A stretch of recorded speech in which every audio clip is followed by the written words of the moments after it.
If you're a superhero fan, you may already be aware that Spider-Man apparently is from Queens. But did you know that since the 1990s, hundreds of letters have been sent to a home in the borough previously owned by an actual Parker family? It's either a crazy coincidence or Marvel writers do what they were doing. CBS 2's Zinnia Maldonado takes us to Forest Hills for this story. On a quiet street in Queens, you'll find what is known by many as the Spider-Man house. Hundreds of letters from those living not only in the U.S., but across the globe. Thailand, India, Switzerland have landed in the mailbox here beginning back in the 1990s. This all thanks to Marvel Comics publishing an issue of The Amazing Spider-Man in 1989.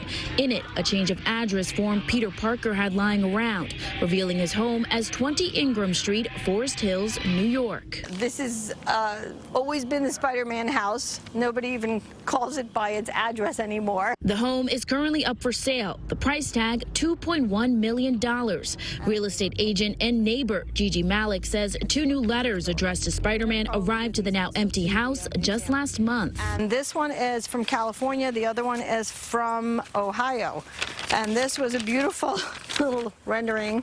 Malik raised her family a few houses down and says everyone in the neighborhood knows the story behind the Parker house, because in 1974, a family with the last name Parker actually owned the home. Suzanne Parker lived here for many years. I sold the house from her to the current owners. Suzanne would get flooded with so many of these letters. The Parker family recently donated all the letters to the City Reliquary Museum in Williamsburg, Brooklyn, where they're now on display.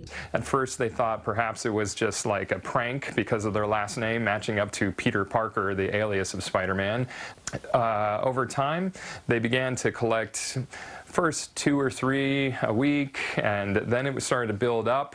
And throughout the course of many years, they had amassed hundreds of these letters. This letter asked Spider-Man for a new costume. This one compliments his heroism. One young fan from Germany even sending his favorite knickknacks.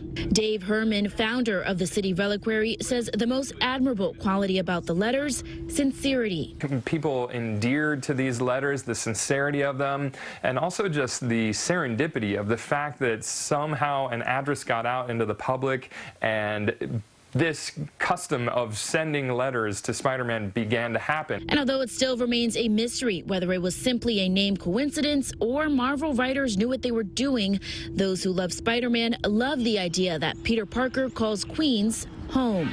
From Forest Hills, Zinnia Maldonado, CBS 2 News. And this little fun fact for you. Back in 2002, Stan Lee confirmed that he did make Peter Parker a Forest Hills resident, but he never pinpointed an exact address. So the Ingram Street location was thanks to the new writers who were handling the comic book at the time. Pretty exciting every day, another letter.